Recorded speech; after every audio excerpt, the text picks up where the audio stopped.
गर्वित 9 स्वर्ग भाग 1 स्वर्ग से परे टॉवर अध्याय 1। यदि कोई परलोक है तो मैं आपके साथ पूरी दुनिया में नृत्य करूंगा। पियाउटियन लिटरेचर द्वारा प्रकाशित। 9 स्वर्ग, बादलों का समुद्र, हवा और थंडर मंच और आकाश की रेखा। यह 9 स्वर्गों का महाद्वीप है। ऊपरी 3 स्वर्गों में एक दूरस्थ स्थान, पवन और वज्र मंच। यह हवा और गड़गड़ाहट को झेल सकता है तथा संकीर्ण मार्ग से प्रवेश और निकास कर सकता है। लेकिन इस समय फैंगलेई स्टेज पर भयंकर हवा और कोहरा था। चू यांग, 9 क्लेशों की तलवार मुझे सौंप दो, मैं तुम्हारी जान बख्श दूंगा।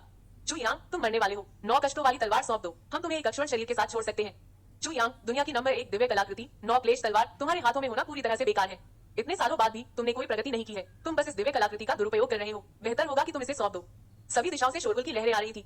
पवन और वज्र मंच के बीचों बीच एक हल्की सी ऊंची चट्टान पर काले कपड़े पहने, खून से लथपथ, बिखरे बालों वाला चू यांग खड़ा था। फिर भी उसके चेहरे पर उदासीनता का भाव हमेशा बना रहा। उसकी आंखें चट्टान की तरह शांत और दृढ़ थी और उसका शरीर भाले की तरह सीधा। उसके हाथ में जो तलवार है वह झुकने के बजाय टूटने के अर्थ से भरी है। यद्यपि वह घातक रूप से घायल हो गया था। उसके पैरों के पास सैकड़ों फीट के दायरे में अंगिनत टूटे हुए अंग और शरीर पड़े थे और हर जगह खून फैला हुआ था। अपने आसपास के स्वामियों को देखकर जो केवल चिल्ला रहे थे लेकिन दौड़कर नहीं आ रहे थे, चू यांग ने अपने चेहरे पर एक घमंडी और तिरस्कारपूर्ण मुस्कान दिखाई। रुयुन जैसे विशेषज्ञ का सामना करते हुए भले ही वह अपनी रस्सी के अंत तक पहुंच गया हो, वह अभी भी बेहद घमंडी है। इन लोगों ने सब कुछ सोच समझकर तय कर लिया था। उन्हें पता था कि वे पहले ही थक चुके हैं, लेकिन जो भी आगे आएगा उसे अपनी ही मौत का सामना करना पड़ेगा और कोई भी बलि का बकरा नहीं बनना चाहता था। उन्हें बस यही उम्मीद थी कि कोई आगे बढ़कर मौत को गले लगा लेगा, लेकिन उनमें से कोई भी मूर्ख नहीं था, इसलिए वे बस यही रुक गए। ऐसे लोग, ऐसी मानसिकता वाले, चाहे उनकी साधना कितनी भी ऊंची हो या वे कितने भी लोग हों, भले ही वे मुझे 10,000 बार मार सके, वे मेरे दुश्मन होने के लायक नहीं है। चू यांग व्यंग्यात्मक ढंग से मुस्कुराया और धीरे से बैठ गया। हालांकि उसके चेहरे पर शांति थी और उसने कुछ नहीं कहा, फिर भी उसका मन शंकाओं से भरा हुआ था। यह तथ्य कैसे लीक हो सकता है कि 9 क्लेशों की तलवार उसके हाथ में थी। ऊपरी 3 स्वर्गों के पवन और वज्र मंच पर 9वीं क्लेश तलवार का एक अंश मौजूद है। इसकी पुष्टि करने में उसे स्पष्ट रूप से 3 साल लग गए थे। अनगिनत कष्टों से गुजरने के बाद उसे आखिरकार एक अवसर मिला और उसने अपनी जान जोखिम में डालकर ऊपरी 3 स्वर्गों में प्रवेश किया। लेकिन यहाँ पहुंचने के बाद उसे इतने बड़े हमले का सामना क्यों करना पड़ा? आज मैं 3 दिन से ऊपरी इलाके में हूँ और अभी तो 5वां दिन है। अभी मुझे विंड एंड थंडर प्लेटफॉर्म मिला है और इस घात का सामना करना पड़ा है। आज की स्थिति तो एक गतिरोध है। मैं हमेशा से अपने गुप्त ठिकानों के लिए जाना जाता रहा हूँ। मेरी योजना कौन जानता है? वह 10 से ज्यादा बार आगे बढ़ा, लेकिन हर बार उसे रोक दिया गया और उसने जो भी जगह चुनी वे सभी अंधेमुड़ थी। सामान्य बुद्धि के हिसाब से कोई वजह नहीं थी कि वह भाग न सके। मेरी आदतों को इतनी अच्छी तरह कौन जानता है? यह छिपा हुआ दुश्मन कौन है? यह समस्या चू यांग को लंबे समय से परेशान कर रही है। 9 क्लेशों की तलवार की चमकती धार आकाश से सूर्य की रोशनी को परावर्तित करते हुए आकाश में पहले एक लंबे इंद्रधनुष जैसी लग रही थी। इस दृश्य को देखने वाले हर व्यक्ति के हृदय में एक तीव्र उत्तेजना का अनुभव हुआ। वे चाहते थे कि काश वे उस दिव्य अवशेष को अपने हाथों में थाम पाते। एक प्राचीन दिव्य वस्तु, 9 स्वर्गों के महाद्वीप की सबसे महत्वपूर्ण दिव्य वस्तु। जो कोई भी 9 क्लेशों की तलवार प्राप्त कर लेगा वह अजय हो जाएगा। 9 क्लेशों की तलवार में इस अजयता का रहस्य छिपा है। किंवदंती के अनुसार 9 क्लेशों की तलवार की शक्ति इससे भी आगे जाती है। 9 विपत्तियां और 9 स्वर्ग, एक तलवार दुनिया को नष्ट कर देती है। हजारों वर्षों से सम्मानित 9 स्वर्ग स्वर्ग से परे हैं। 9 क्लेशों की तलवार के बारे में यह अब तक प्रसारित एकमात्र गीत है। इसकी उत्पत्ति अज्ञात है। 9 क्लेशों की तलवार हमेशा से एक किंवदंती रही है और किसी ने कल्पना भी नहीं की होगी कि एक दिन 9 क्लेशों की तलवार वास्तव में उनके सामने प्रकट होगी। चू यांग भी संशय में था। 9 क्लेशों की तलवार, हाँ, उसे मिल गई थी और धीरे धीरे उसके 5 खंड भी मिल गए थे। लेकिन उसे यह जानकर निराशा हुई कि 9 क्लेशों की तलवार उतनी शक्तिशाली नहीं थी जितनी उसने कल्पना की थी। इसके अलावा उसके और 9 क्लेशों की तलवार के बीच अभी भी एक स्पष्ट अवरोध खड़ा था। चाहे उसने उसे खून से सींचा हो या अपनी ईमानदारी से उसे समझा हो, उसका कोई असर नहीं हुआ। ऐसा क्यों था? क्यों क्यों? प्रेम में चरम, तलवार में चरम। उसने अपनी भावनाओं को शांत किया और तलवार में प्रवेश किया। तलवार के मार्ग का उपयोग करके युद्ध कला में प्रवेश किया और युद्ध कला का उपयोग करके स्वर्ग का मार्ग खोजा। उसने जीवन भर के अकेलेपन की कीमत चुकाई और दुनिया को पार करने के लिए हर जगह कत्लेआम को एक अनमोल बेड़ा बनाया।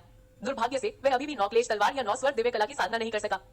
क्या ये मेरी गलती थी या ये रास्ता बुनियादी तौर पर गलत था, या ये मेरी निर्दयता अभी 9 क्लेशों की तलवार के लायक नहीं थी? एक निर्दयी तलवारबाज, एक निर्दयी तलवारबाज। अगर किसी तलवारबाज में भावनाएं होती तो वह कैसा तलवारबाज होता? तलवार का तरीका, युद्ध कला का तरीका और प्रकृति का तरीका, ये सब निर्दयी ही तो है। लेकिन अब जीवन और मृत्यु के इस मोड़ पर वह इतना विचलित क्यों है? 9 क्लेश तलवार, 9 क्लेश तलवार, वास्तव में आपका रहस्य क्या है? अपने आसपास 9 क्लेश तलवार को घूरती लालची निगाहों को देखकर चू यांग मन ही मन कड़वी मुस्कान के साथ बोला, तुम तो बस इतना जानते हो कि 9 क्लेश तलवार पाने से तुम अजय हो जाओगे, लेकिन क्या तुम जानते हो कि मैंने इस तलवार के लिए कितनी कीमत चुकाई है? कुछ भी नहीं बचा है। एक सुंदर लाल आकृति मेरे मन में कौंधती हुई और स्पष्ट होती जा रही थी। धीरे धीरे एक लाल आस्तीन फड़फड़ाने लगी। अंधेरे में मानो अलौकिक संगीत बज रहा हो और वह सुंदर आकृति उस अलौकिक शून्य में धीरे धीरे नाच रही थी। चू यांग की आंखें अचानक दूर, उदास और उदास हो गई। खून बह रहा था और चू यांग को साफ साफ लग रहा था कि उसकी जिंदगी तेजी से फिसल रही है। उसने जिंदगी भर मार्शल आर्ट्स का अभ्यास किया था, भावनाओं में उतरा, भावनाओं को तोड़ा और अंततः निर्दयी होकर भावनाओं को नष्ट किया। मृत्यु के क्षण में उसने सोचा कि उसे बस यही अफसोस होना चाहिए कि वह उस सर्वोच्च क्षेत्र तक नहीं पहुंच पाया जिसकी उसने जिंदगी भर तलाश की थी। लेकिन उसने यह उम्मीद नहीं की थी कि इस पल उसके मन में अचानक एक आकृति प्रकट हुई, एक ऐसी आकृति जिसे उसने सोचा था कि वह बहुत पहले ही भूल चुका था। लहराती लाल पोशाक में वह सुडौल और खूबसूरत आकृति, वह पीछे मुड़कर देखना, शरीर का वह मोड़, यह सब आकर्षण की पराकाष्ठा थी। मेरे हृदय में शान से गाती और नाचती हुई। जब भी वह मेरी ओर देखती तो वह समुद्र की तरह गहरे स्नेह से भर जाती। मो किंग, वह महिला जिससे चू यांग को प्यार हो गया। ऐसा लगता है कि मैं वास्तव में दिल टूटा नहीं हूँ, चू यांग ने अपने चेहरे पर आत्महीन मुस्कान के साथ खुद से कहा। उसके हृदय में पछतावे की एक किरण चुपचाप फैल गई, धुएं की तरह, जिसने एक क्षण में उसकी पूरी आत्मा को अपने में समाहित कर लिया। इस समय उसका दिल नियंत्रण में नहीं था, न ही वह उसे नियंत्रित करना चाहता था। किंग, मुझे आश्चर्य है कि क्या मैं इस बार अंडरवर्ल्ड में तुम्हारे साथ फिर से मिल पाऊंगा। किंग, क्या तुम जानते हो कि प्रेम को नष्ट करने वाले 3 क्लेशों का अभ्यास करने के लिए तुम्हें छोड़ने पर मुझे कितना अफसोस हुआ? चू यांग को अपने दिल में दुख की पीड़ा महसूस हुई। सब लोग एक साथ हमला करो, बस इसे काट डालो। जहां तक 9 क्लेश तलवार की बात है, हम इस पर बाद में बात करेंगे। एक व्यक्ति चिल्लाया, वरना जब वह थोड़ा ठीक हो जाएगा तो हमें उससे निपटना होगा। आसपास के सभी लोग सहमति में चिल्लाए और तुरंत अपनी तलवारें और चाकू उठाकर चुयांग को घेर लिया। चुयांग अभी भी विचारों में डूबा हुआ निश्चल बैठा था। उसकी नजरें आगे एक जगह पर टिकी थी। एक वीरान और शाश्वत दृश्य अभी भी बना हुआ था। उसके माथे के सामने खून से सने बाल लहरा रहे थे। मेरे मन में वह व्यक्ति और भी जोर से नाच रहा था। एक लाल साया बना रहा था, अस्पष्ट और अनिश्चित, पर लाल, लाल धुंध से भरे आकाश जैसा लाल। उसी समय उस लाल साये से एक मधुर और उदास गीत धीरे से निकला। अपने जीवन में हल्के से मत नाचो, क्योंकि नाचना कष्टों से भरा जीवन है। मैं इस जीवन में तुम्हारे लिए नाचूंगा, भले ही यह कष्टों से भरा जीवन हो। यह मोकिंग द्वारा लिखी गई एक छोटी सी कविता थी जिस रात में प्रेमी बने थे। मुझे आज भी मोकिंग की आंखों में आंसू याद है। उनकी निगाहें दुख और आक्रोश से भरी थी। वह जानती थी कि वह अपनी भावनाओं का इस्तेमाल अपने हुनर को निखारने के लिए कर रही है, फिर भी उसने खुद को उसकी बाहों में ऐसे झोंक दिया जैसे पतंगा आग की लपटों में जी भरकर जलने दिया। वह दयालु महिला, चुयांग ने उदास भाव से सोचा। उसका दिल दुख रहा था। जीवन के अंत में ही उसे सच्चे प्यार की कीमत का एहसास हुआ, लेकिन वह पीछे नहीं हट सकता था। मुझे आज भी याद है जब आखिरी बार मोकिंग को मैंने ठुकरा दिया था। वह बहुत दुखी थी और विचारों में खोई हुई थी। घर लौटते समय उस पर हमला हुआ। उसकी पीढ़ी की खूबसूरती आखिरकार मर गई। खबर सुनते ही मैं तुरंत वहां पहुंचा, लेकिन तब तक बहुत देर हो चुकी थी। हालांकि बाद में मैंने मोकिंग को चोट पहुंचाने वाले कुलीन परिवार के सभी सदस्यों को मार डाला, यहाँ तक कि 9 गुलों को भी मार डाला, लेकिन उस सुंदरी को वापस जिंदा नहीं किया जा सका। वह अद्वितीय सुंदरी मरने से पहले उसकी बाहों में धीरे से लेट गई और उससे कहा, चुयांग, अगर कोई परलोक है, अगर मैं तुमसे फिर मिल सकूं, तो मुझे आशा है कि तुम मुझे अच्छी तरह देख सकोगे। मैं तलवार से भी अधिक सुंदर हूँ। चुयांग, मैं तुम्हारी बाहों में मरने से बहुत संतुष्ट हूँ। यह मोकिंग के अंतिम शब्द थे। किंग, तुम संतुष्ट नहीं हो, तुम्हें पछतावा है, वरना तुम्हारी आंखों के कोनों में आंसू क्यों होते? उस खूबसूरत औरत के चेहरे से अचानक 2 साफ आंसू बह निकले, जिसकी सांसें पहले ही थम चुकी थी, और साथ में वो मुस्कान जो उसने मरते वक्त उदासी से बचने के लिए खुद पर थोपी थी, वो कितनी मार्मिक और खूबसूरत थी। उस पल 2 बूंद आंसुओं ने मेरे दिल को चकनाचूर कर दिया। तब से यह दिल सीलबंद हो गया। स्वप्न सा प्रकाश, स्वप्न भी तैरता है। रक्त का समुद्र और हड्डियों का पर्वत मनमोहक नृत्य करते हैं। जीवन और मृत्यु हमेशा आपके साथ रहेंगे। यह कविता विशेष रूप से दुनिया के सबसे प्रतिभाशाली विद्वान ज़ू लेहान द्वारा लिखी गई थी, जो मो किंगू के चुयांग के प्रति गहरे स्नेह से प्रभावित थे। और अब किंगू, तुम आसमान पर पहुंच गए हो, लेकिन मैं अभी भी मानव दुनिया में हूँ। लेकिन मैं जल्द ही जीवन और मृत्यु के माध्यम से तुम्हारा अनुसरण करने में सक्षम हो जाऊंगा, अनंत काल तक। चुयांग विचारों में खोया हुआ था। उसके हमेशा ठंडे होठों पर एक कोमल उदास मुस्कान खेल रही थी। उसके खून से सने बाल हवा में लहरा रहे थे। किंगू, मेरा इंतजार करो। किंगू, क्या तुम जानते हो कि अगर कोई परलोक है तो मैं तलवारबाजी नहीं करना चाहता, शिखर तक नहीं पहुंचना चाहता, बदला नहीं लेना चाहता, बस तुम्हारे साथ रहना चाहता हूँ। इस दुनिया में तुम्हारी संतुष्ट मुस्कान की तुलना किससे की जा सकती है? कुछ भी नहीं। उसके मन में व्याप्त सुंदर गीत और नृत्य धीरे धीरे लुप्त हो गए, और मो किंगू की आवाज अधिकाधिक अलौकिक होती गई। मैं इस जीवन में तुम्हारे लिए नृत्य करूंगा। मैं अपने सभी जीवनों में तुम्हारे लिए नृत्य करूंगा। मेरा हृदय परिवर्तित रहेगा, भले ही 1000 असफलताएं आए, भले ही 1000 मौतें हों, यह दर्दनाक नहीं होगा, यह दर्दनाक नहीं होगा। एक तेज आवाज के साथ एक सुनहरा ब्लेड हवा में तेजी से उसकी ओर तेजी से आया। चुयांग मदहोशी में था और उसने लापरवाही से अपनी तलवार से उसे रोक लिया। उसका मन अभी भी अंधेरे में मो किंगू की आवाज सुन रहा था। ये जिंदगी खत्म हो गई किंगू, मरने से पहले मुझे अपनी आवाज थोड़ी और सुनने दे। ये कड़वा नहीं है किंगू, तुम तकलीफ में हो, पर तुम्हें इसका एहसास नहीं है। अब मैं तकलीफ में हूँ, मुझे इसका बहुत अफसोस है। अधिकाधिक तलवारें और चाकू उसके शरीर पर लगे, खून बहने लगा और उसके शरीर में धीरे धीरे दर्द बढ़ने लगा। अंततः उसके मन में चल रही गीत और नृत्य में बाधा उत्पन्न हुई। चुयांग गुस्से से दहाड़ा। वह अचानक उठ खड़ा हुआ। उसके लंबे काले बाल बेतरतीब ढंग से उड़ रहे थे। उसका सिर का पट्टा टूट गया। वह बुरी तरह गुस्से से पागल हो गया। मेरे जीवन के आखिरी पल में तुम हमारी महफिल में खलल डालने आए, धिक्कार है। एक धमाके के साथ एक तलवार चुयांग के सीने में घुस गई। चुयांग का दिल दुख गया। उसने नीचे देखा और देखा कि उसके गले में लटका ज़ेड पेंडेंट उसकी आंखों के सामने टूट गया। ज़ेड पेंडेंट के बीच में डांस शब्द चुपचाप टुकड़ों में बिखर गया। चुयांग ने अपना हाथ आगे बढ़ाया और टटोला तो उसे मुट्ठी भर टुकड़े मिले। अचानक उसकी आंखें गुस्से से चौड़ी हो गई। यह किंगू द्वारा अपने लिए छोड़ी गई एकमात्र स्मृति है। एक के बाद एक कई धमाकों के साथ उसके चारों ओर के सभी हथियार काट दिए गए। चुयांग ने चारों ओर देखा और अचानक धीरे से पूछा, क्या आप नौक्लेश तलवार चाहते हैं? अंधेरे में ऐसा लग रहा था मानो बर्फ के विशाल विस्तार में आसमान गिरती बर्फ से ढका हो, जमीन चांदी से ढकी हो, और उसके बीच एक सुंदर लाल आकृति हल्के से नाच रही हो, मानो उसका अभिवादन कर रही हो, लेकिन साथ ही चुयांग का बेसब्री से इंतजार भी कर रही हो। उसका चेहरा साफ दिखाई नहीं दे रहा था, लेकिन उसकी आंखों में कोमल, स्नेही और बेपरवाह भाव साफ दिखाई दे रहा था। नृत्य मनोहर था और भी गहरा होता जा रहा था, और नाच रहे 9 स्वर्ग और 9 पृथ्वी वास्तव में रक्त की तरह उदास और ठंडे थे। गर्व के 9 स्वर्ग भाग 1, स्वर्ग से परे टॉवर अध्याय 2। फिर से शुरू करना, कितनी खूबसूरत चीजें जाने नहीं दी जाएंगी। पियाउटियन लिटरेचर द्वारा प्रकाशित। अध्याय 2, फिर से शुरुआत, इतनी सारी सुंदरता जिसे थामे रखना है। किंगू, चुयांग अचानक जाग गया और आंखें खोलने से पहले ही वह दर्द से चीख पड़ा। उसे बस अपने दिल की धड़कन और दर्द का एहसास हो रहा था, लेकिन आवाज इतनी कमजोर थी मानो कोई करा हो कि वह उसे मुश्किल से सुन पा रहा था। जैसे ही शब्द निकले, चुयांग दंग रह गया। मैंने स्पष्ट रूप से देखा कि किंगू मेरा स्वागत करने आ रहा है। वह परिचित मुस्कान, वह कोमलता जो मेरी हड्डियों में समा गई थी। लेकिन क्या हो रहा है? मेरी आंखों के सामने अंतहीन पहाड़ और चट्टानें थी। आसमान में डूबता सूरज खून की तरह लाल था, और मेरे चारों ओर लहराते बैंगनी बांस आसमान में घूमते बैंगनी बादलों की तरह थे, हवा में लहराते और लहराते हुए। उसके पैरों के पास खून का एक तालाब था। मुझे अपने सिर पर तेज दर्द महसूस हुआ, और जब मैंने उसे छुआ तो मेरा हाथ खून से लथपथ था। ये पहाड़, ये पत्थर, ये दृश्य, ये घाव, कितने जाने पहचाने हैं। यह कहाँ है? उसके कान में एक आवाज लगभग चीखी, अरे तुम मुझे मत डराओ, मैं इतना सुंदर आदमी हूँ, मैं डरने से खुद को नहीं रोक सकता। चुयांग उलझन में था, सोच रहा था क्या मैं सचमुच अभी मरा नहीं हूँ? लेकिन यह आदमी मेरे कान में चिल्ला कौन रहा है? यह सचमुच एक बेवकूफ है। यह बहुत डरा हुआ है, फिर भी यह अभी तक अपनी आत्ममुग्धता नहीं भूला है। मानो यह देखकर कि उसने कोई जवाब नहीं दिया, वह आदमी फिर चिल्लाया, सचमुच मर गया। उफ, यह चीख रेलगाड़ी की सीटी जैसी थी। अगर कोई दूर से सुनता तो जरूर सोचता कि कोई भूखा भेड़िया दहाड़ रहा है। आवाज लंबी और तेज थी, लगातार आती रही। असल में एक हल्की सी प्रतिध्वनि थी, लेकिन वह प्रतिध्वनि असल में आह में बदल गई। वाकई प्रतिभाशाली, चू यांग ने मन ही मन सोचा। वह समझ गया कि आवाज सचमुच डर और उदासी से भरी थी, जिसे नकारा नहीं जा सकता था। लेकिन यह आवाज सचमुच बेरुखी से भरी थी। ऐसा लगता है कि ईश्वर ने मनुष्य को बनाते समय गलती की और उसे बत्तख की आवाज दी, और वह भी नर बत्तख। शायद इसके पूरा होने के बाद भगवान को लगा कि कुछ गड़बड़ है, इसलिए उन्होंने कुछ क्षतिपूर्ति की और भेड़िए की आधी आवाज उधार दे दी। ये आवाज जानी पहचानी लग रही थी। ये आवाज वाकई अनोखी थी। चू यांग का दिल कांप उठा और अचानक बरसों पुरानी यादें उसके जहन में उमड़ पड़ी। मैं तो बस अपनी छड़ी चलाने की प्रैक्टिस कर रहा था। तुम एक ही घूंसे से पीछे तो नहीं हट जाओगे, है ना? आवाज कांप रही थी, साफ तौर पर डरी हुई। इतनी बार मारा और कुछ नहीं हुआ तो सिर्फ एक घूंसे के लिए मुझे क्यों जिम्मेदार ठहरा रहे हो? ये तो बहुत नाइंसाफी है। क्या तुम मेरे खूबसूरत रूप से जल रहे हो और जानबूझकर मुझे फंसा रहे हो? चू यांग अवाक रह गया। ये कैसा इंसान है, अभी भी शिकायत कर रहा है। शिकायत करना तो ठीक है, आखिर कोई भी ऐसी चीज का सामना तो नहीं करना चाहता, है ना? लेकिन शिकायत करते हुए भी वो एक दो बार खुद की तारीफ करना नहीं भूला। इस हद तक आत्ममुग्धता इतनी चौंकाने वाली है कि यह दुनिया और भूतों को रुला देती है। कराहते हुए चू यांग ने आखिरकार अपनी आंखें खोली। वह अब और लेट नहीं सकता था। हालांकि वह जहरीली तलवारों का उस्ताद था, फिर भी वह ऐसी आवाज बर्दाश्त नहीं कर सकता था। एक हल्की कर्कश बत्तख की आवाज और एक लंबे समय से भूखे भेड़िए की स्वर तंत्री का यह मिश्रण। मनुष्य की तो बात ही छोड़िए, यहाँ तक कि एक बात भी बहुत देर तक सुनने के बाद बेहोश हो जाएगा। उठो उठो, वाह, हा, मुझे पता था कि तुम मेरी सुंदरता से बेहोश होने के बजाय दंग रह गए थे। आवाज चू यांग के कानों को चीरती रही। मैं सोच रही थी कि जब हम लड़ रहे थे तो तुम मेरे चेहरे को क्यों घूर रहे थे। मैं समझ गई। चू यांग की भौहें तन गई। उसका सिर अभी भी दर्द से धड़क रहा था। वह धीरे से चिल्लाया, चुप रहो। वह अब और बर्दाश्त नहीं कर सका। अगर तुमने एक शब्द भी कहा तो मैं अपने दिल में 2 बार और छुरा घोंप लूंगा। मैं एक बार मर चुका हूँ और मुझे अभी भी तुम्हारी भयानक आवाज की पीड़ा सहनी पड़ रही है। क्या यह जायज है? तुम मुझे चैन से मरने भी नहीं दे सकते। ये कैसी दुनिया है? उसकी आवाज धीमी होने के बावजूद अधिकार से भरी हुई थी। जहर तलवार के जादूगर की विस्मयकारी उपस्थिति उसमें से झलक रही थी। बकबक करने वाला आदमी उन 2 छोटे शब्दों में निहित विस्मयकारी शक्ति से इतना भयभीत हो गया कि वह अवाक होकर जम गया। चू यांग ने अचानक अपनी आंखें खोली तो देखा कि सूरज उसके सामने चमक रहा है और उसे तुरंत तारे दिखाई देने लगे। उसके पास अपनी आंखें फिर से बंद करने और फिर धीरे से उन्हें फिर से खोलने के अलावा कोई चारा नहीं था। उसके सामने एक इंसानी चेहरा दिखाई दिया। हाँ, यही वो आदमी था जो अपनी खूबसूरती की तारीफ करता रहा। हाँ, उसके और चू यांग के अलावा यहाँ और कोई नहीं था। लेकिन जब चू यांग ने उसका चेहरा देखा तो उसे आत्मीयता और हंसी मजाक का मिला जुला एहसास हुआ। उसे सचमुच जबरदस्ती का एहसास हुआ कि सुंदर और शिष्ट शब्द वाकई इस व्यक्ति पर लागू हो सकता है। यह चेहरा निश्चित रूप से बदसूरत नहीं है। उसकी बड़ी बड़ी आंखें, सीधी नाक, छोटा मुंह और तीखी भौहें थी। उसका रंग भी गोरा था, न मोटा न पतला। लेकिन सबसे अजीब बात यह है कि उसकी आंखें बड़ी और चमकदार होने के बावजूद उनके बीच की दूरी थोड़ी ज्यादा है। एक आंख उसके बाएं कान के पास है और दूसरी उसके दाएं कान के पास। भौहें स्वाभाविक रूप से 2 तलवार जैसी थी। हालांकि वास्तव में वे 2 तलवारें थी, जिनमें से एक आकाश को चीरती थी जबकि दूसरी पाताल को चीरती थी। दिशाएं बिल्कुल विपरीत थी।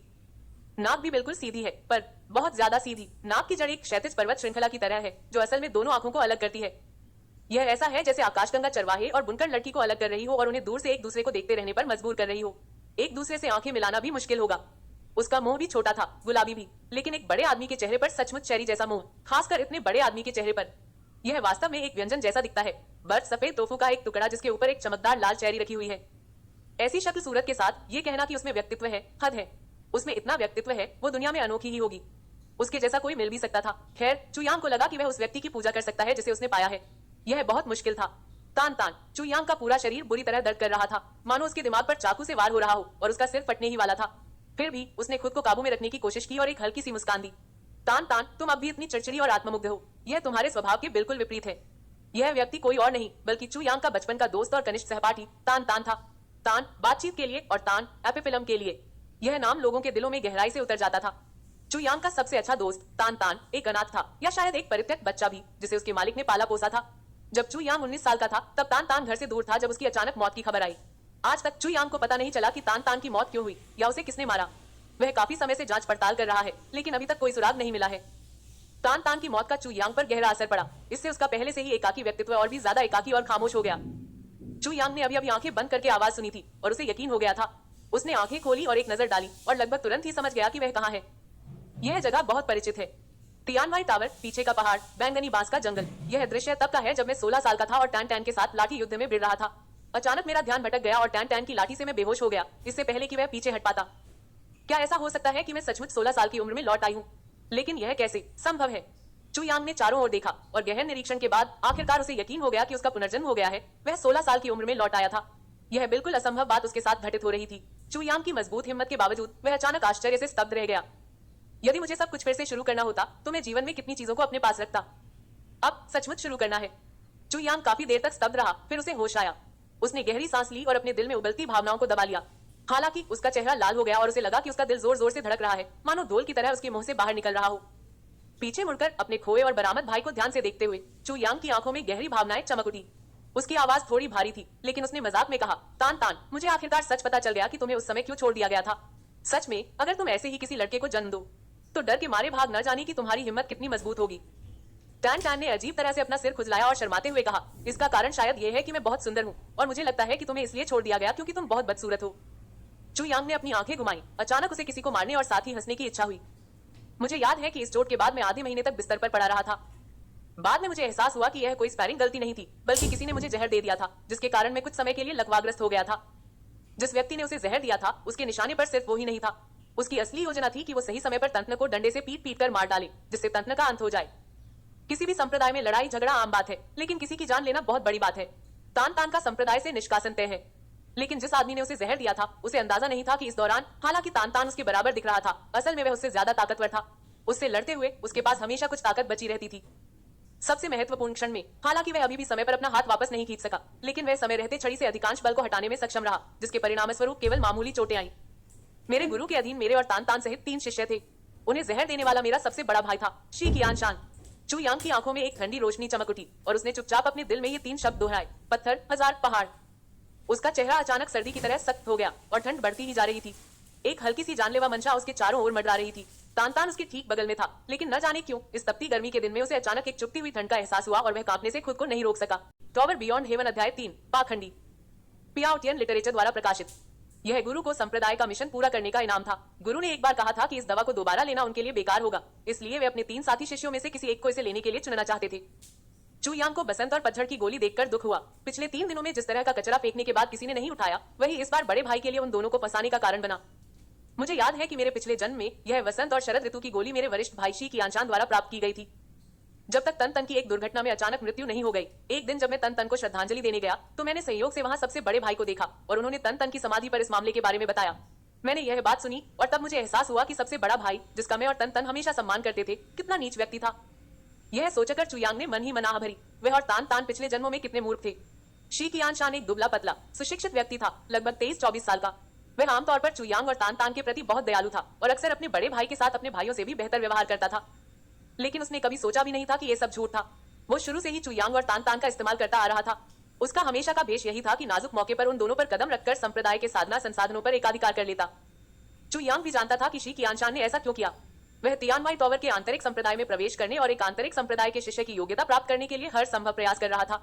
फिर वह तियानवाई टॉवर के सभी आंतरिक संप्रदाय के शिष्यों में सबसे बड़ा भाई बन जाएगा और उस स्थान में प्रवेश करेगा जहां 7 यिन मिलते हैं। जो भी वहां प्रवेश करेगा वही अगला संप्रदाय नेता होगा। तियानवाई टॉवर के सभी शिष्यों में से केवल एक ही व्यक्ति प्रवेश कर सकता है। शी कियानशान को सत्ता की तीव्र चाहत है। उसकी नजर में वह अपना लक्ष्य पाने के लिए सब कुछ कुर्बान कर देगा। चू यांग और बाकी 2 तियानवाई टॉवर के बाहरी घेरे के सदस्य थे। सामान्य ज्ञान के अनुसार उनके लिए आंतरिक कैबिनेट में प्रवेश करना बिल्कुल असंभव था। अगर शी कियानशान अंदर जाना चाहता था तो उसे संप्रदाय की शिष्य प्रतियोगिताओं में अंत तक बार बार आगे बढ़ना होगा। यह वह विधि है जिसका उपयोग तियानवेलों ने शिष्यों को युगों युगों तक प्रगति करने के लिए प्रेरित करने के लिए किया। इसलिए हालांकि यह वसंत और शरद ऋतु की गोली केवल 1 वर्ष की शुद्ध शक्ति में सुधार कर सकती है, इन युवा शिष्यों के लिए 1 वर्ष की शुद्ध शक्ति उनके समान स्तर के भाइयों को बहुत पीछे छोड़ने के लिए पर्याप्त है। अपने पिछले जन्म में शी कियानशान सफल रहे थे। एक बाहरी शिष्य के रूप में अपनी वर्तमान स्थिति से वे क्रमशः ऊपर चढ़ते गए, अंततः आंतरिक संप्रदाय में प्रवेश कर गए और वरिष्ठ शिष्य के पद के लिए प्रतिस्पर्धा करने के योग्य हो गए। लेकिन सिर्फ 4 साल बाद अज्ञात कारणों से तियानवाइलों को अचानक सभी प्रमुख संप्रदायों द्वारा घेर लिया गया और उस पर हमला कर दिया गया और रातों रात उसका सफाया हो गया। चू यांग गंभीर रूप से घायल हो गया और लाशों के ढेर के नीचे फंसकर कोमा में चला गया। 3 दिन बाद उसे होश आया। उस समय तियानवाई बिल्डिंग आग की लपटों से धधक रही थी और आग अभी पूरी तरह से बुझी नहीं थी। 3 दिनों की भीषण आग के बाद तियानवाई बिल्डिंग की मुख्य इमारत अंततः पूरी तरह से ढह गई और उसके नीचे स्थिर चू यांग लगभग कुचल गया। लेकिन ढहने के बाद नींव की गहराई में एक तलवार की नोक चमकती हुई दिखाई दी। ऐसा लग रहा था जैसे उसमें शैतान का प्रलोभन छिपा हो। यह 9 क्लेश तलवार का पहला सिरा है। चू यांग को सौभाग्य से 9 क्लेश तलवार की नोक मिल गई और तब से उसकी सफलता का मार्ग शुरू हुआ और उस समय वह पहले से ही 20 वर्ष का था। और चू यांग की स्मृति में वह ढही हुई नींव ही वह स्थान था जहां तियानवाई टॉवर के 7 यिन एकत्र हुए थे। यह वह स्थान है जहां शी कियानशान प्रवेश करने का सपना देखता है। चू यांग के होठों पर एक मुस्कान उभरी और वह बुदबुदाया, यह स्थान जहां 7 यिन मिलते हैं, शी कियानशान, इस जीवन में मेरा है। चूंकि मेरा पुनर्जन्म हो चुका है और मैं 4 साल पहले ही आ गया हूँ, तो मैं ये 4 साल कैसे बर्बाद कर सकता हूँ। मुझे 9 क्लेशों की तलवार हासिल करनी ही होगी, इससे पहले कि बहुत देर हो जाए। और 9 क्लेशों की तलवार पाने के लिए मुझे भीतरी द्वार से प्रवेश करना होगा, सबसे बड़े भाई की योग्यता हासिल करनी होगी और फिर साथ ही इन भूमि में प्रवेश करना होगा। इसके अलावा कोई और रास्ता नहीं है। तुमने क्या कहा? चू यांग की आवाज इतनी धीमी थी कि टैन टैन को कुछ सुनाई ही नहीं दिया। उसने बस उसके होठों को थोड़ा हिलते देखा और खुद को पूछे बिना नहीं रह सका। मैं कहता हूँ, आसमान कितना नीला है, धरती कितनी घनी है, बैंगनी बांस कितना सुंदर है, फूल कितने सुगंधित हैं। तान तान, तुम कितने सुंदर हो। हा हा हा हा। चू यांग उछल पड़ा और अचानक जोर से हंस पड़ा। उसकी हंसी साफ थी और दूर से भी सुनी जा सकती थी।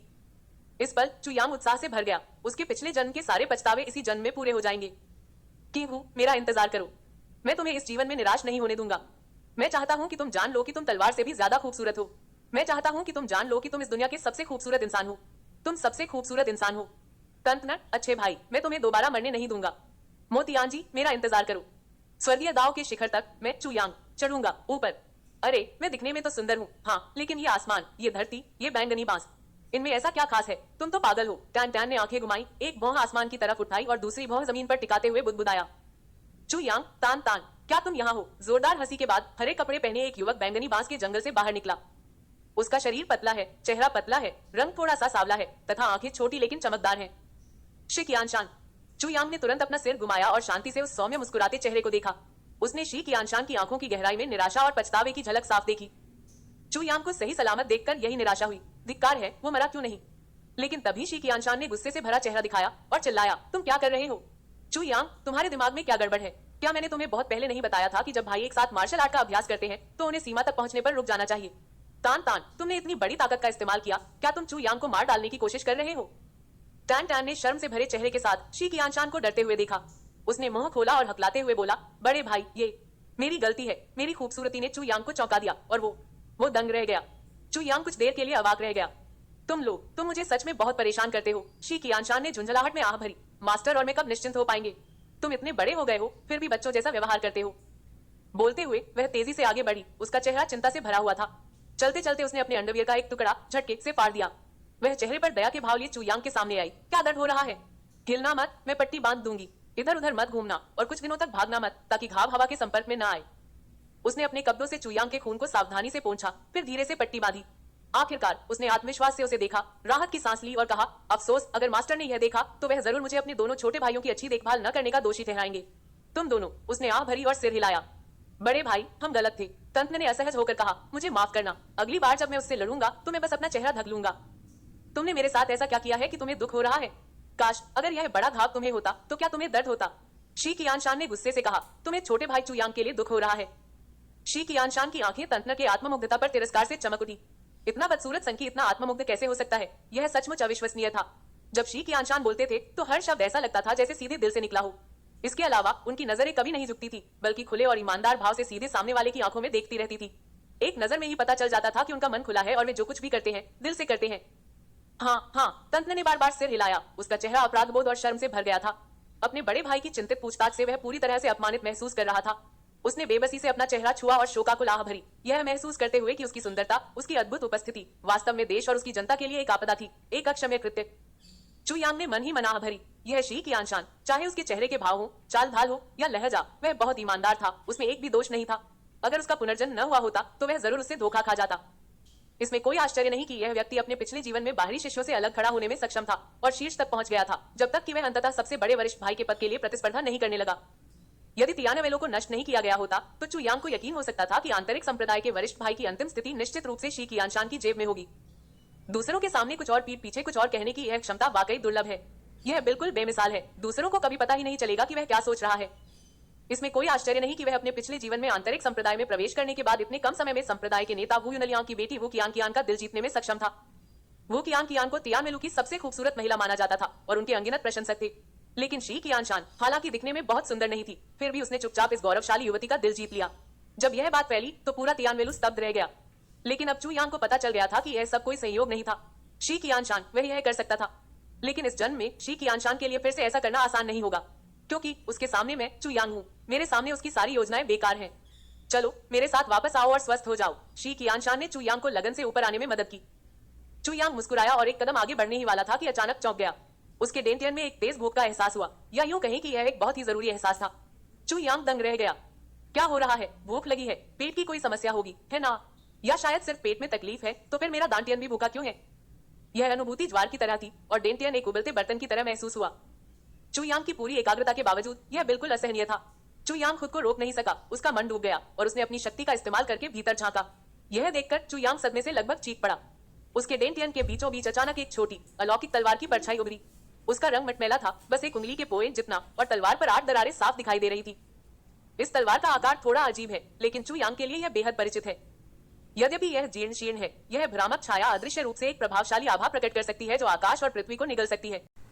9 स्वर्ग भाग 1 स्वर्ग से परे टॉवर अध्याय 4 9 क्लेश तलवार का रहस्य। पियाओटियन लिटरेचर द्वारा प्रकाशित। वह उत्सुक पुकार फिर उभरी और चू यांग ने उसे ध्यान से महसूस किया, और कुछ ही देर में उसके दांतियन में छिपी धुंधली 9 क्लेश तलवार ने फिर से एक शक्तिशाली आह्वान किया। ऐसा लगा जैसे कोई भूखा बच्चा दूध के लिए पैर पटक रहा हो और रो रहा हो। चू यांग अपने दिल में उमड़ते इस एहसास से चौंक गया और उसे सचमुच समझ नहीं आ रहा था कि यह अजीब एहसास कैसे पैदा हुआ।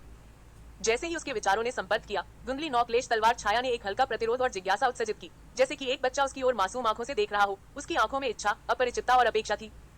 चू यांग को बिना किसी कारण के अपने दिल में दया की लहर महसूस हुई और उसने धीरे से उसे अपने विचारों से ढक लिया। इस बार तलवार की छाया ने अपनी सुरक्षा कम करने से पहले केवल थोड़ा सा विरोध किया। विचारों के संपर्क से चू यांग को भी समझ आ गया कि यह चीज कहां से आई है।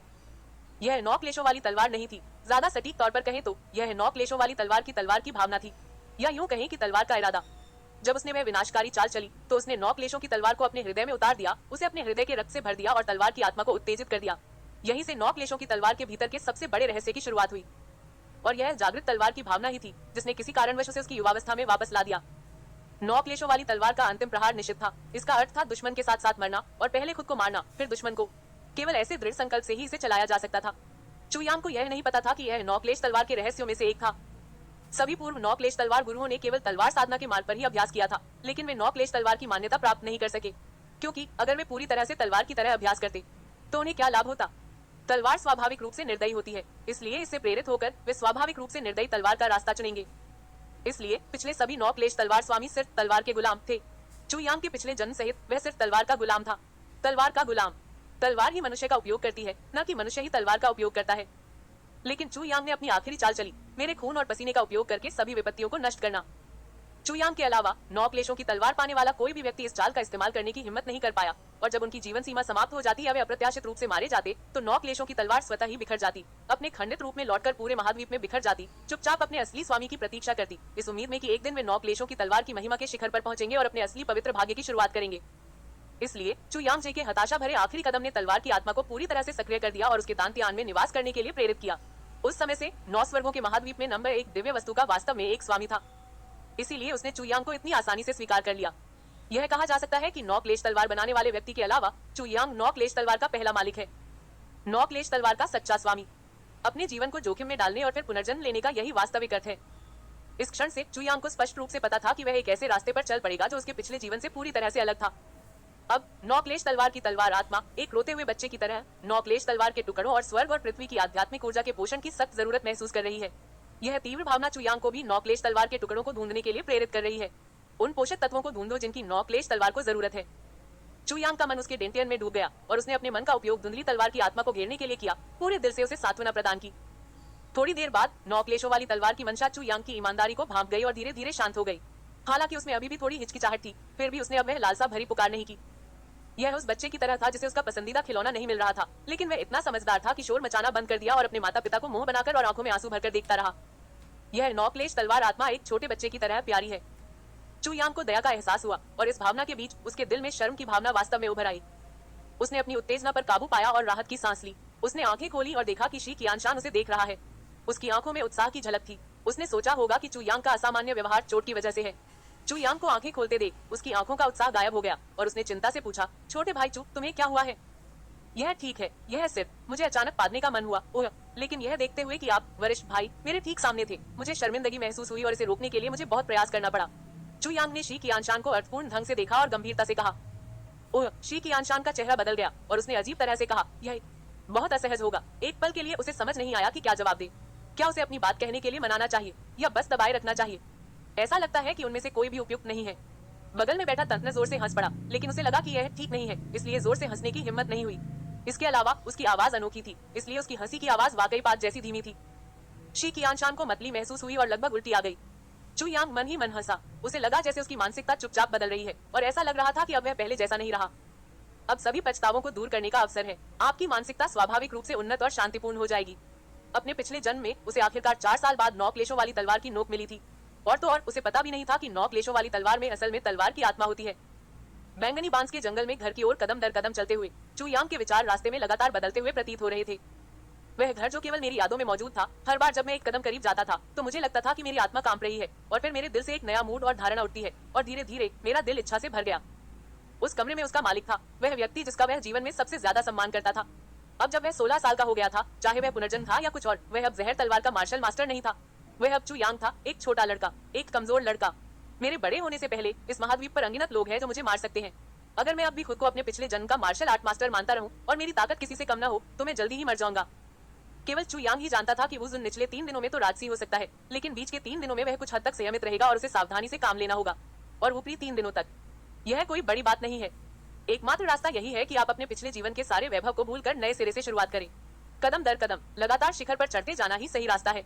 तो पहला कदम है कम से कम समय में तियानवाई टॉवर के आंतरिक संप्रदाय का सबसे वरिष्ठ शिष्य बनना, साथ ही भूमि में प्रवेश करना और 9 क्लेश तलवार की पहली धार प्राप्त करना। यह कल्पना की जा सकती है कि इस जीवन की यात्रा निश्चित रूप से पिछले जीवन की तुलना में बहुत अधिक रोमांचक होगी। स्वर्ग से परे टॉवर अध्याय 5। स्वर्ग और पृथ्वी नहीं हिलते, नदियां बहती हैं, पत्थर नहीं घूमते। पियाउटियन लिटरेचर द्वारा प्रकाशित। तियानवेलो में 9 चोटियां और एक उद्यान है। तियानवेलो की 7वीं पीढ़ी के 10 महान शिष्य क्रमशः युनलाई शिखर, युनवू शिखर, युनमियाओ शिखर, युनकाई शिखर, जुयुन शिखर, सुन शिखर, मेंग्यू शिखर, हैनयुन शिखर, ताउन शिखर और जिजू उद्यान के प्रभारी हैं। जुयुन शिखर, जहां संप्रदाय के नेता वू युनलियांग रहते हैं, 9 चोटियों का मुख्य शिखर है। One garden purple bamboo garden है जहां चू यांग रहते हैं। हालांकि 9 चोटियों और वन गार्डन का दृश्य सबसे सुंदर है, पर्पल बैम्बू गार्डन के संसाधन 9 भूमियों में सबसे कम है।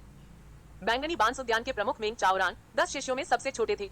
वे स्वाभाविक रूप से उदासीन थे और एकांत जीवन जीते थे। उन्होंने कभी अपने 9 भाइयों से प्रतिस्पर्धा नहीं की और केवल 3 शिष्यों को स्वीकार किया, शी कियानशान, चू यांग और तान तान। शी कियानशान के अलावा, जिसे शिष्टाचार के कारण ले जाया गया था, चू यांग और तान तान दोनों अनाथ थे जिन्हें मेंग चाओरान ने उठाया था। प्रत्येक पीढ़ी में आंतरिक संप्रदाय से 10 शिष्यों का चयन किया जाता है जो अपने अपने 9 शिखरों और एक उद्यान का नेतृत्व करते हैं। इन 10 शिष्यों में सबसे बड़ा शिष्य तियानवेलो का भावी नेता होता है, जो जुयुन शिखर पर आधिपत्य जमाता है। चाहे आध्यात्मिक चिकित्सा संसाधनों की बात हो या आध्यात्मिक ऊर्जा के घनत्व की, जुयुन शिखर 9 चोटियों में अग्रणी है। सैकड़ों वर्षों से 9 चोटियों और एक उद्यान के शिष्यों ने इन 10 स्थानों के लिए संघर्ष किया था। प्रत्येक ने इन 10 स्थानों के लिए लगन से साधना की थी। ऐसे प्रोत्साहन और दबाव में तियानवेलो के शिष्यों की साधना भी तेजी से आगे बढ़ी थी। इस दुनिया को 9 स्वर्गों का महाद्वीप कहा जाता है। तियानवाई टॉवर निचले 3 स्वर्गों में स्थित है, जिसे निचला स्वर्ग महाद्वीप भी कहा जाता है। आम लोगों की नजर में निचला स्वर्ग महाद्वीप कई रहस्यमयी जगहों का घर है, जो साल भर धुंध में लिपटी रहती है, जिससे वे इंसानों, जानवरों और यहाँ तक कि पक्षियों के लिए भी दुर्गम हो जाती हैं। केवल कुछ उच्च साधना वाले योद्धा ही जानते हैं कि निचले 3 दिनों को पार करने और मध्य 3 दिनों में प्रवेश करने का प्रवेश द्वार है। मध्य 3 स्वर्गों में भी एक ऐसी ही रहस्यमयी जगह है। यह ऊपरी 3 स्वर्गों का प्रवेश द्वार है।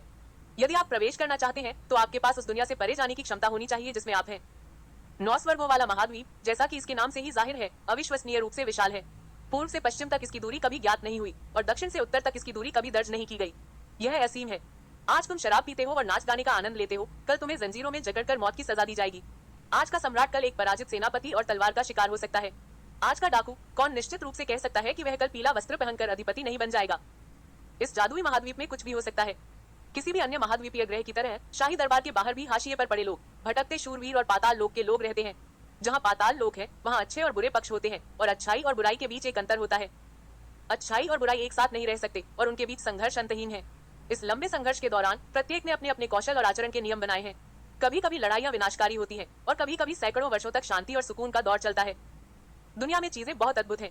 अच्छे या बुरे के बावजूद आम लोगों की नजर में उनके लिए एक सामान्य नाम है, मार्शल आर्ट योद्धा। किसी भी दुनिया में बलपूर्वक कानून तोड़ने वाले शूरवीर की अवधारणा एक जैसी ही होती है। मार्शल आर्ट शब्द के अनगिनत अर्थ हैं, लेकिन सबसे यादगार अर्थ हिंसा है। एक असहमति, खून के छींटे, ये है मार्शल आर्ट। तलवार खींची, घोड़े पर सवार, उपलब्धियां हासिल की, ये है मार्शल आर्ट। मार्शल आर्ट की दुनिया में बेखौफ, मारकाट और लूटपाट, ये है मार्शल आर्ट। मार्शल आर्ट रंगीन और संघर्षों से भरपूर है। मनुष्यों के अलावा इस दुनिया में कुछ रहस्यमयी जातियां भी हैं, जैसे स्वर्ग, पृथ्वी और मनुष्य के 3 सितारा संत। ऐसा कहा जाता है कि कई साल पहले वे अद्वितीय प्रतिभाओं और क्षमताओं से संपन्न थे। कभी वे मनुष्यों के साथ वर्चस्व के लिए प्रतिस्पर्धा करते थे, लेकिन बहुत पहले ही उनका पतन हो गया। शायद अन्य जातियां भी हो, लेकिन वे किंवदंतियों से भी अधिक अलौकिक हैं। कम से कम चू यांग ने अपने पिछले जन्म में उनमें से मुट्ठी भर ही देखे थे, और वे सभी निम्न स्तरीय संत थे। जहां तक उच्च स्तरीय संतों की बात है, उसने एक भी नहीं देखा था। उसे आश्चर्य हुआ कि क्या वे पूरी तरह से विलुप्त हो गए हैं या कहीं छिप गए हैं। जहाँ तक मानव योद्धाओं का प्रश्न है, चाहे वे अच्छे हों या बुरे, चाहे वे उंगलियों, हथेलियों, पैरों, मुट्ठी, चाकू, तलवारों आदि का उपयोग करते हों, उन सभी को शिष्यों, विद्वानों, गुरुओं, कबीले के नेताओं, स्वामी, राजाओं, सम्राटों, संतों से रैंक किया जाता है और अंत में सबसे सर्वोच्च एक सर्वोच्च है।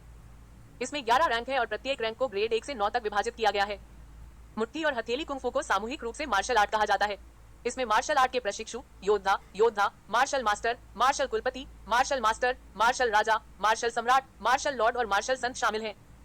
तलवारबाजी के संदर्भ में यह तलवार प्रशिक्षु, तलवारबाज, तलवार संत होगा। शुरुआत में केवल तलवार का तरीका समान है, लेकिन जब यह सम्राट स्तर की बात आती है तो यह सम्राट बन जाता है। यह पहले नौक्लेश तलवार मास्टर का नियम है और कोई नहीं जानता कि क्यों। संत स्तर तक पहुंचने का अर्थ है दुनिया के शिखर पर पहुंचना। प्राचीन काल से केवल कुछ ही लोग सर्वोच्च पद प्राप्त कर पाए हैं। यह कहा जा सकता है कि सर्वोच्च एक मिथक है। किंवदंती के अनुसार सर्वोच्च स्तर पर व्यक्ति हवा और बारिश को बुला सकता है, आकाश में उड़ान भर सकता है, पहाड़ों को हिला सकता है, समुद्र को भर सकता है और शून्य को भी चकनाचूर कर सकता है। लेकिन किंवदंतियां तो किंवदंतियां ही होती हैं। किसी ने उन्हें कभी प्रत्यक्ष रूप से नहीं देखा। यहाँ तक कि संत स्तर पर भी उन्हें अक्सर ड्रैगन जैसा ही देखा जाता है, जो शायद ही कभी देखा जाता है। कई सालों से दुनिया पर सिर्फ सम्राट का ही राज रहा है। इस क्षेत्र पर अपना दबदबा बनाओ। चू यांग इस समय तियानवाई टॉवर निचले 3 स्वर्गों में था। 9 स्वर्गों वाले महाद्वीप में यह एकमात्र स्थान था जहाँ शाही शक्ति शासन कर सकती थी। निचले 3 स्वर्गों में शाही शक्ति सर्वोच्च सत्ता थी।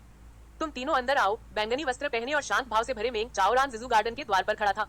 चू यांग के सिर पर घाव देखकर उसकी भौहें हल्की सी तन गई, फिर वह संभल गया। गुरुजी, मेरे दोनों छोटे भाई मुकाबले में हार गए। छोटे भाई चू यांग का इस बार बहुत खून बह गया। मुझे उम्मीद है कि आप उसे दर्द से राहत दिलाने के लिए कोई अमृत दे सकते हैं। शी कियानशान ने चिंता से कहा। उसकी आंखें और चेहरा चिंता से भरा हुआ था। उसके शब्द अपने कनिष्ठ सहपाठी के प्रति चिंता से भरे थे, मानो किसी और अर्थ से रहित हों, और उसने जानबूझकर किसी संवेदनशील शब्द पर जोर नहीं दिया। लेकिन मेंग चाओरान के सामने ये शब्द तान तान के लिए किसी कठोर प्रहार से कम नहीं थे। कोई बात नहीं। मेंग चाओन को समझ नहीं आया कि वह सुन नहीं पा रहा था या उदासीन था, इसलिए उसने हल्के से कहा, युवाओं के लिए चोट लगना और थोड़ा कष्ट सहना अच्छी बात है। जब तक इससे उनकी हड्डियों को चोट न पहुंचे या आपकी जान को खतरा न हो, तब तक इतना घबराने की क्या जरूरत है। चू यांग ने अपने सामने उस खूबसूरत चेहरे को देखा और उसके दिल में एक गर्मजोशी और दोस्ताना एहसास उमड़ आया। उसके दिल में एक आवेग उठा और वह लगभग आगे बढ़कर उसे गले लगाना चाहता था। मास्टर, सचमुच गुरु और पिता दोनों। चू यांग, एक अनाथ, का पालन पोषण मेंग चाओरान ने बचपन से ही किया था। उसके दिल में मास्टर ही वह व्यक्ति थे जिनका वह सबसे ज्यादा सम्मान करता था। भविष्य में चाहे वह कुछ भी हासिल करे, मार्शल आर्ट मास्टर बनने के बाद भी मास्टर हमेशा उसके दिल में गर्मजोशी से रहेंगे।